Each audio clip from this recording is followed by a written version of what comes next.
जय हिंद।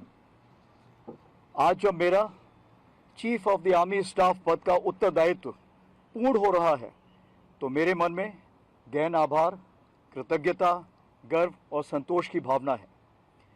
सैनिक स्कूल से लेकर अब तक का सफर अविस्मरणीय रहा है। 4 दशक से अधिक समय भारतीय सेना में सेवारत रहना मेरे जीवन का सबसे बड़ा सौभाग्य रहा है।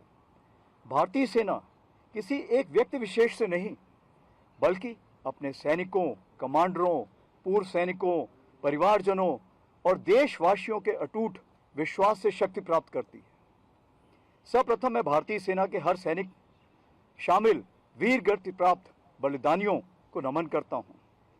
हमारा अटल सैनिक पहाड़ों, रेगिस्तानों, ग्लेशियरों, जंगलों और दुर्गम सीमाओं पर हर परिस्थिति में देश की सुरक्षा के लिए डटा रहता है। किसी भी कमांडर की असली शक्ति वही सैनिक होता है। उसकी निष्ठा, साहस, अनुशासन ही भारतीय सेना की पहचान है। भारतीय सेना के जांबाज सैनिकों ने काउंटर टेररिज्म ऑपरेशंस में भी अहम भूमिका निभाई है।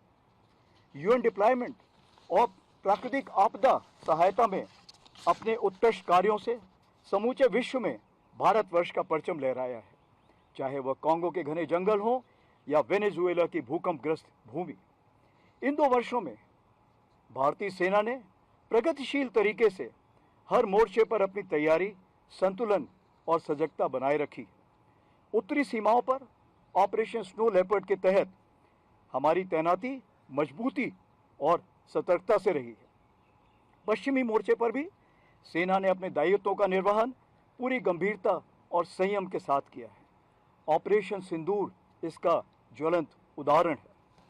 देश की सुरक्षा से जुड़े हर विषय पर भारतीय सेना ने स्पष्ट उद्देश्य, अनुशासन और जिम्मेदारी के साथ हर कार्य संपन्न किए हैं और न्यू नॉर्मल की परिभाषा को प्रारूप दिया है। इस दौरान तीनों सेनाओं के बीच तालमेल और भी मजबूत हुआ है। भारतीय सेना, नौसेना और वायुसेना ने साझा सोच, भरोसे और बेहतर समन्वय के साथ कार्य किया है। भविष्य में युद्ध और अधिक ज्वाइंट, इंटीग्रेटेड और थिएटर ओरिएंटेड होगा। इसलिए हमारी दिशा स्पष्ट है: साथ देखना, साथ निर्णय लेना और साथ कार्रवाई करना।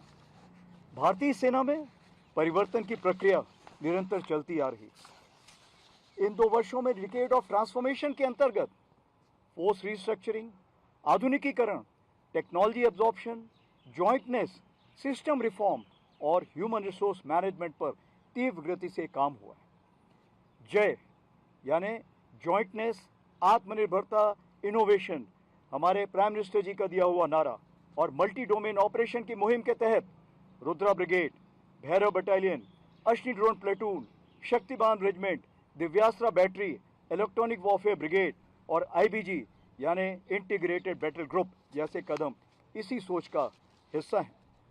सैनिकों का कल्याण, पूर्व सैनिकों से जुड़ाव और परिवारों की देखभाल भारतीय सेना की स्थायी प्राथमिकता रही है। पूर्व सैनिक, वीर नारियां और परिवार सेना की सामूहिक बड़ी शक्ति हैं। उनके देश के प्रति अमूल्य योगदान और निस्वार्थ सेवा को मान्यता प्रदान करने के लिए वेटरन्स अचीवर अवार्ड एक अहम सार्थक पहल है। मैं मीडिया के सभी साथियों को भी धन्यवाद करता हूं। समयबद्ध और निष्पक्ष रिपोर्टिंग सेना और देश के बीच के विश्वास को घनिष्ठता प्रदान करती है। राष्ट्रीय सुरक्षा से जुड़े विषयों पर संतुलित, संवेदनशील और जिम्मेदार रिपोर्टिंग अत्यंत महत्वपूर्ण होती है। आपके इस बहुमूल्य कार्य के लिए मैं भारतीय सेना की ओर से आपका हार्दिक आभार प्रकट करता हूं। आज मैं ये जिम्मेदारी जनरल धीरज सेठ को सौंप रहा हूं। वे एक अनुभवी सैनिक और सक्षम नेतृत्व करता है। मुझे पूर्ण विश्वास है कि उनके नेतृत्व में भारतीय सेना अपनी गौरवशाली परंपराओं, प्रोफेशनलिज्म और संकल्प के साथ और भी बुलंदियों को छुएगी।